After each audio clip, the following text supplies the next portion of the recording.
Hi, welcome to Board Gems. This is my regular video series in which I usually cover older board game gems, but today is a Gibber episode. I'm going to chat about some topics that are of interest to me. And if they're of interest to you, stay tuned, but I understand that a Gibber episode, which is mostly this, it's a tough watch. Put it on in the background or something.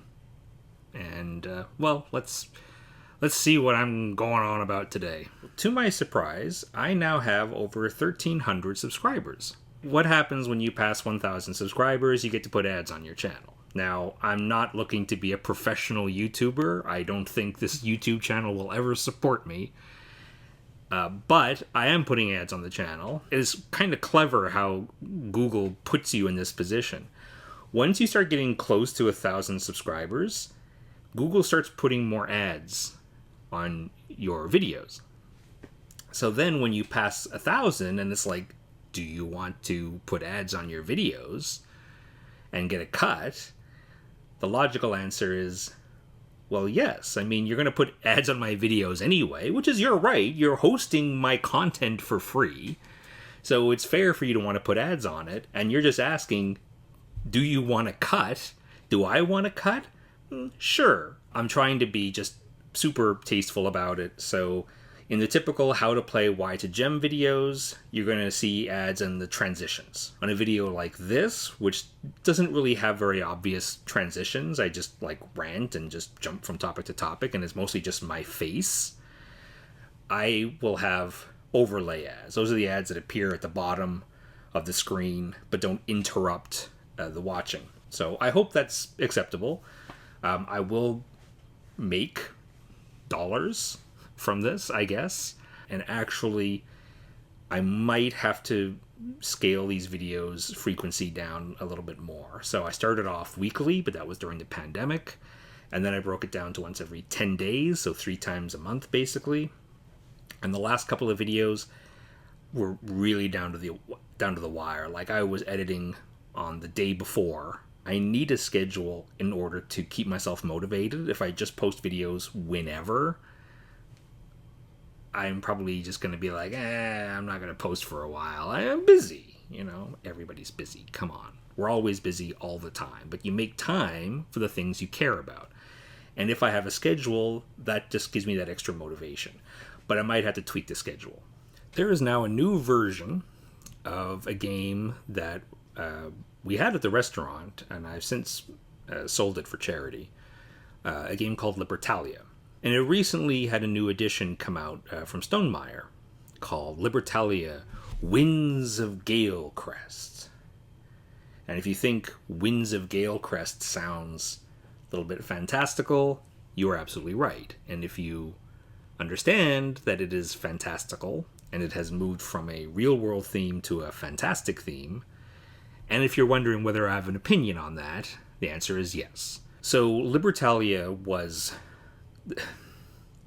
It's a pirate-themed game, and the box cover shows a bunch of white guys. People are like, oh, I don't like that old style, I want a new style. And Stonemaier comes out and says, hey, we're going to have this new edition, and what do? They not only make them pirates of the sky, but also the pirates are anthropomorphic animals, because it's 2022. Of course they're anthropomorphic animals. If you can find a way to put anthropomorphic animals in a game, you do it. You don't even ask whether you do it. Of course you do it. So you got people who are complaining about the fantasy setting. It's like, why can't it be real world? Like, the pirate setting was fine. And then you have people replying, well, it's like, well, actually, what we understand as pirates are not historical. They're based on fiction like Treasure Island and Mutiny on the Bounty. So basically it was already a fantasy setting. To which I say, f*** off. That is not the same thing, and you know it. That's not an honest argument that you're making, saying that. Yes, of course you can say that there are elements of popular depictions of pirates that are probably not based on historical reality, such as the piratey accent, for example, which does not appear in the game as far as I know, unless the players bring it. But it's still based on a historical thing. Like it was a real thing, that there were real people who were on real boats on the real ocean doing real piracy. And sure, the depictions might have been kind of fancied up a bit compared to the reality. That's not anywhere near the same thing as replacing all the pirates with animals. I'm going to read to you. I got it written right here. I'm going to read to you an exact comment from somebody. And this comment on this thread just blew me away. Keep in mind that one of Stonemaier Games' core values is in promoting inclusivity in terms of representation in their board games and in the hobby at large. It does say something very, very positive about Stonemaier's PR, that this move to anthropomorphic animals has been interpreted by at least one fan as being in favor of more representation. Representation of what? Animals? Great, my cats might feel more represented now. If you truly are in favor of increased representation of, for example, women and people of color in your board game art, don't accept anthropomorphic animals as a substitute. There are too many white men on board game covers. So to increase representation of women and people of color, we are going to replace everyone with animals. Do you see the problem with this? You're still not representing women and people of color. I mean, I suppose there are animals in dresses, and you can point and say, well, that's a lady animal. But or they draw like really big eyelashes, on the art or something. That's what you do in a cartoon, right? People want more diversity. And that is the ideal. I agree with it. I would imagine real pirate ships had quite a mix of people on them from ports all over the world. I think having a diverse cast of characters is very easy to do in a pirate setting and should be done. Do you know one of the reasons why we're seeing more and more fantasy and anthropomorphic animals in board games? One of the reasons, not the only one, but one of the reasons is that it's an easy out for the publisher to avoid criticism.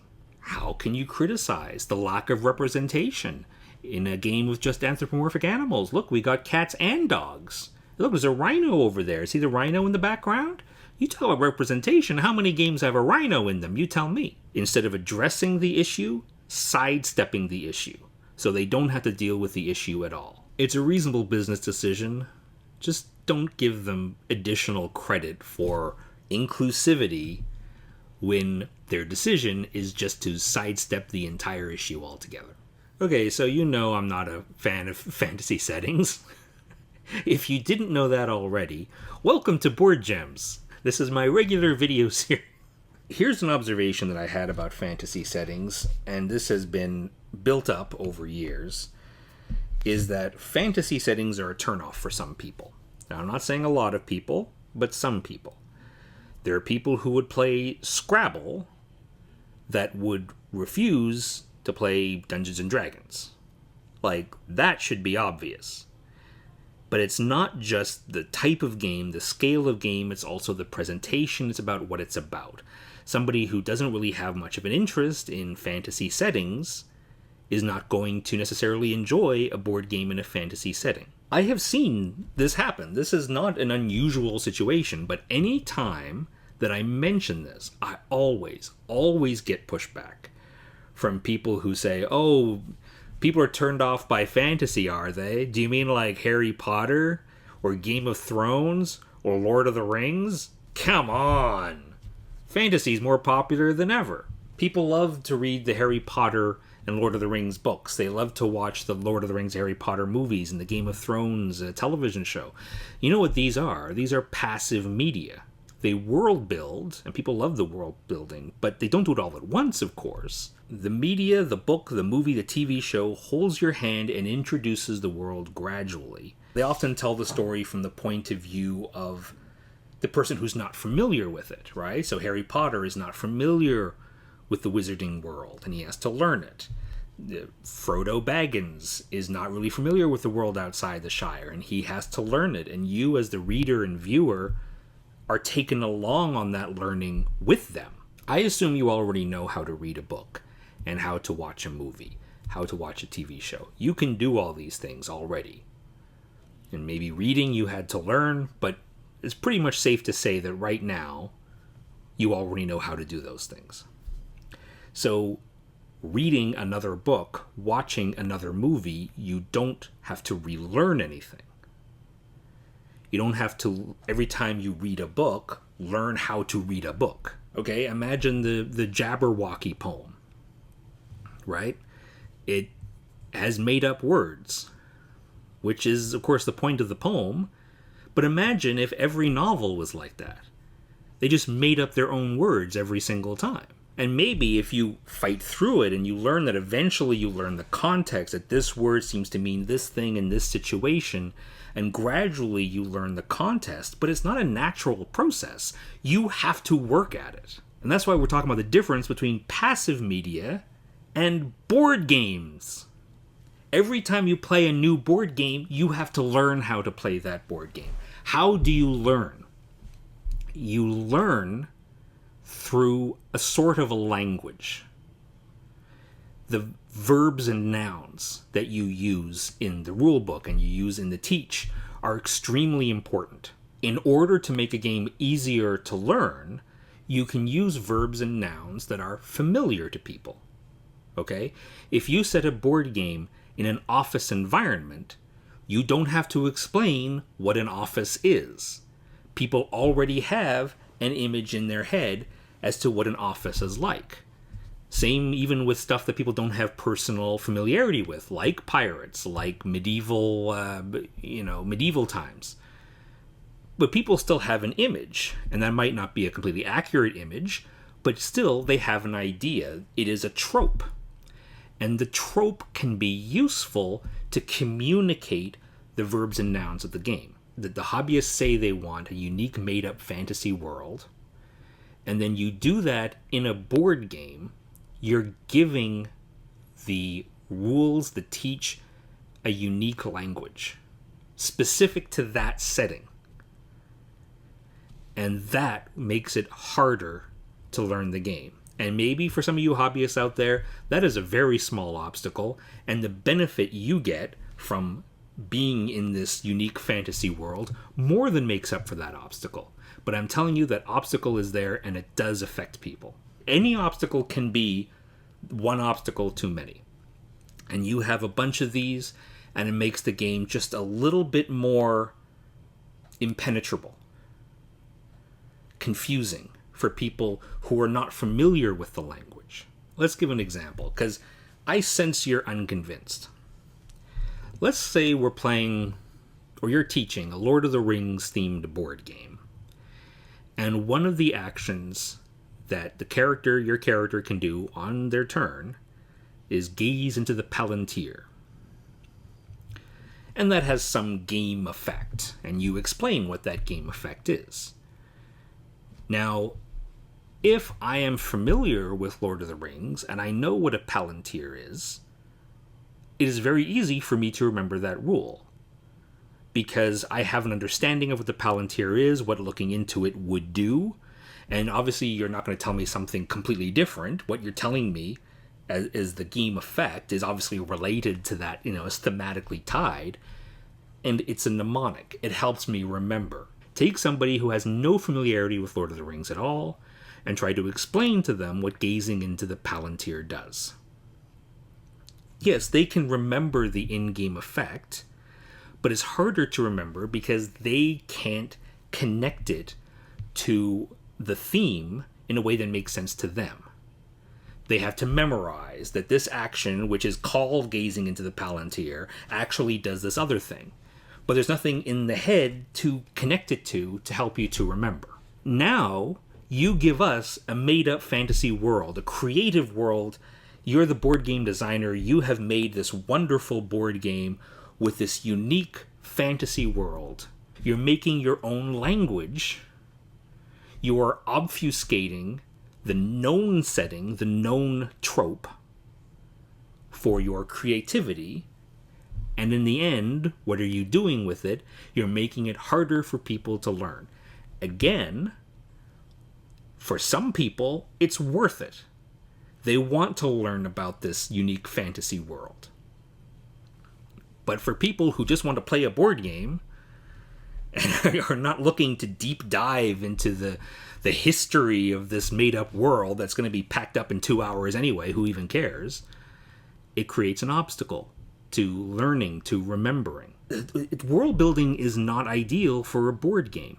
For one thing, if we take the typical goal of a board game, which is, let's say it's a competitive board game and we're all trying to win, not saying we care so much about winning, but that's what we're trying to do anyway, then you want to understand as much of the game as possible to help you do that. And that means just front-loading all these rules and trying to remember them and memorize them. And when you have a unique fantasy setting, that makes it harder to do. World building is not ideal for a board game. Now, I'm not talking about campaign games, campaign board games. I mean, they're half role-playing games anyway, but I mean one-time experience. Sit down at a board game, play it, somebody wins, maybe everybody wins, maybe it's cooperative. Then you put the game away, play something else. Maybe you'll play that again next week, but it's a new experience. You're not bringing anything old in, right? You don't want world building in that environment. You don't have time to world build. Just have enough theme and setting, and ideally, if it's not real world, at least a known fantasy trope that creates the language you need to just learn the game. Okay, I understand how everything works. Let's just play. But I mean, of course, there'll always be the hobby board games that cater to people who love fantasy and want more and varied and unique fantasy. To which I say, there's campaign board games. I don't have that restriction with campaign board games. You're committed to learning the game, then world building can be a part of that. Or you can just play a role-playing game. You're committed to the experience. You're committed to the world building there. In fact, you're probably helping to build the world. But for a board game which has a one play and that's a complete experience, don't world build. I think one interesting thing is how the perception of whether a board game is ugly or not has really changed over time. Somewhere I read one person saying that, El Grande would be a hit. Like, it's an amazing game. If it just didn't have that ugly art, it could be a success. And I just feel like, wait a minute, it's already a success. It won Game of the Year. It's an evergreen. It gets reprinted every several years, and it sells out every time. And somehow the ugliness of the game is holding it back. And, it's interesting because, trying to look at it objectively, because, subjectively, I don't think El Grande is an ugly game at all. I happen to like Doris Mateus's artwork. It's its own style. It doesn't detract from the game. It just gives you that just little glazing of a setting. So this is, where it is, and this is why you're doing things. And otherwise, it just gets out of the way, and then you're playing the game. Like, when I look at El Grande, I think of the artwork and that style of presentation as timeless. And maybe because it's Doris Mateus art, it's dated, right? Because she was most active in the 1990s and early 2000s. So you see a game with Doris Mateus art, you can probably guess what era it's from. But other than that, I just feel like the art is timeless and it's classy. And yeah, it originally came out in 1995 or 96 or whenever it was. That's fine. It is an old game, so it's fine that it looks a little bit like an old game.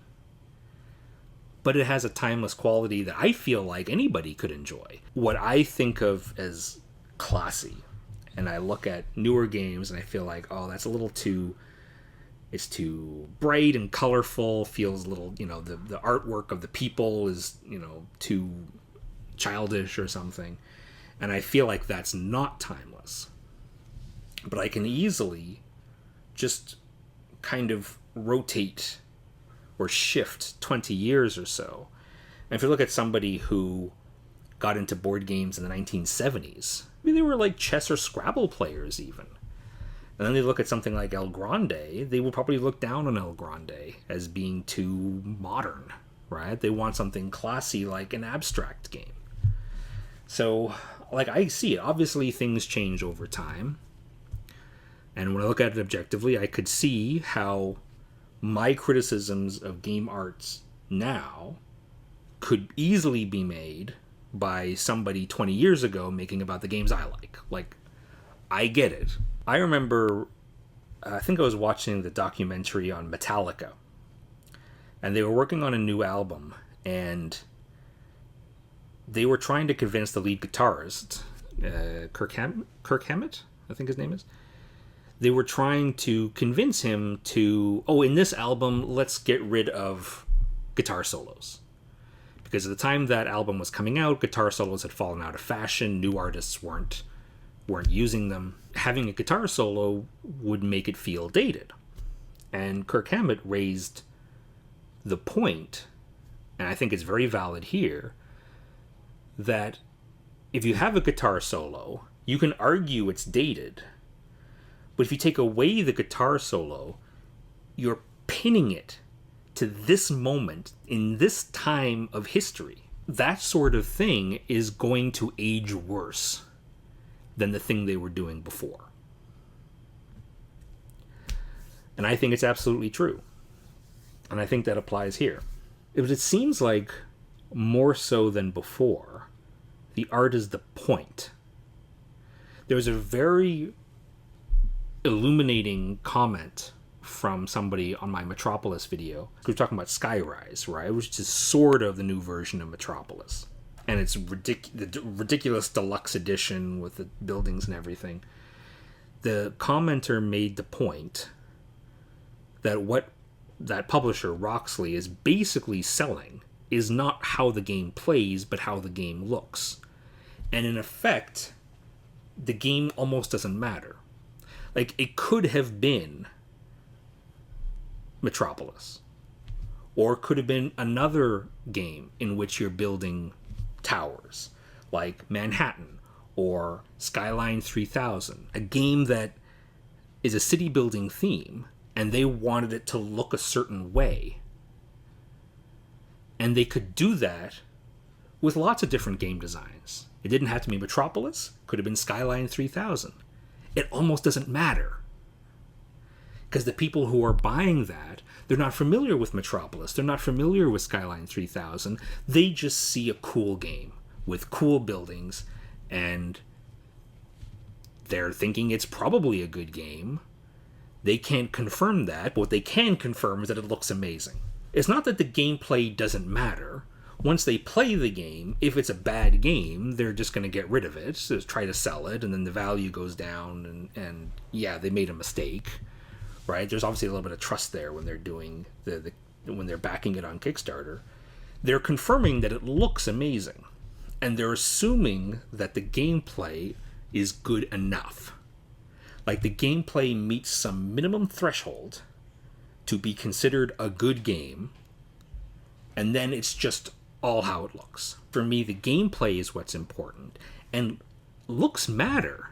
I don't like, pure abstract games like, that have no setting. I like a game with a bit of setting, but my bar is quite low. I just want it to have just a little bit of theme and setting, just enough to give me the flavor, to help me learn the game, because again, it's got the nouns and verbs, right? Helps me learn.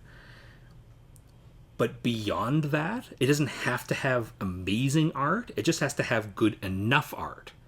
And then it's the gameplay that matters. For me, gameplay is the most important thing. And art matters, but the threshold for me to be satisfied with it is very low. And that's reversed, it seems, with a lot of modern hobbyists. That the quality, like how good a game is, just has to meet some minimum thresholds to be considered a good game, and then they just want the game that has the best art. And obviously Kickstarter drives this trend anyway.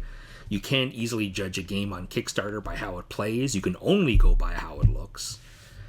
But that's where we are as a hobby now. When you get one of these fancy pants deluxe games, Do you play it or do you look at it?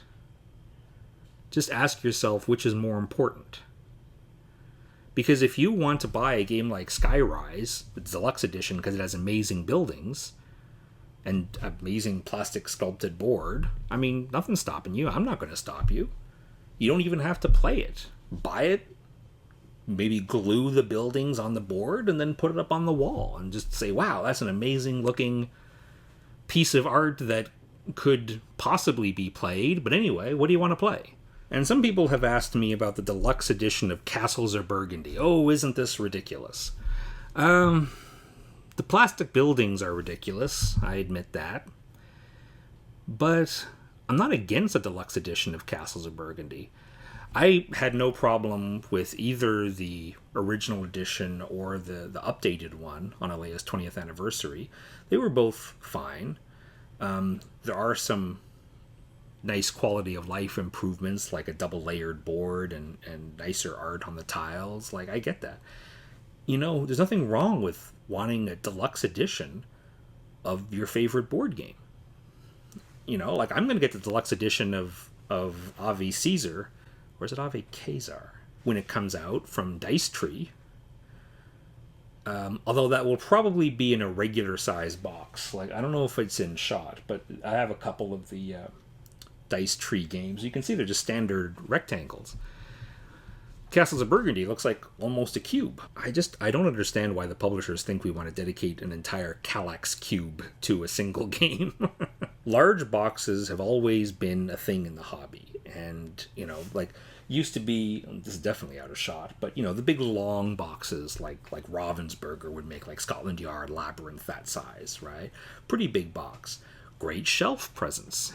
That was always the reason we were given why a game has a big box. Well, they needed to stand out on the game store shelves, right? If it's a tiny box, people won't notice it. Maybe they won't buy it or they won't think it's worth the money. But you put it in a big box, people are more likely to part with the money because they think they're getting a lot.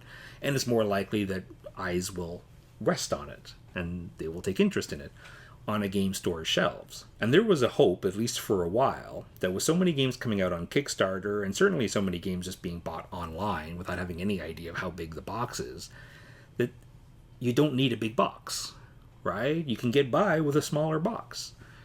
And people who have big collections like I do would greatly appreciate that. That was the hope, and it didn't turn out very well. And now the boxes, and a lot of times, are bigger than ever. And why? And it's because of the insistence on deluxifying with adding tons of plastic minis. And I get it. If you want to have your game backed by people, it needs to look amazing, and the easiest way to do that is fancy plastic minis. But what happens is, while the need to have a big box for marketing purposes goes down, the need to have a big box to store all the stuff of a deluxe edition has increased. And so now we're getting literal cubes. And I mean, I am a hypocrite. Go ahead and call me a hypocrite, because I got Foundations of Rome, which is the poster child of this sort of thing, and it is a literal cube. And it needs a big box because it has all these plastic pieces. But I didn't get the game because of the plastic pieces. I got the game because it looked like my type of game, that I had confidence in the designer, Emerson Matsuuchi. I hate the box size. Oh my god. I would probably prefer a cardboard version, not because it looks worse or because it's cheaper, but just because it's in a regular sized box. I actually like the idea of deluxe editions of games, and I have deluxe editions of Carcassonne and Catan and Ticket to Ride. They all went retail. They weren't Kickstarters. And in the case of Carcassonne and Catan, they're actually normal-sized boxes. They're not ridiculous. I like those. For a game that has stood the test of time and that I don't mind having a deluxe edition of a game. But when the box is huge, and when you don't know whether a game is actually deserving of a deluxe edition. I'll probably wrap up there. I had more I wanted to go over, but I think I spent too much time on each individual rant. So I'll stop there. But anyway, Thanks for listening/watching. And remember, older games do not stop being good just because newer games in giant big box editions with deluxe plastic components come out. Take care.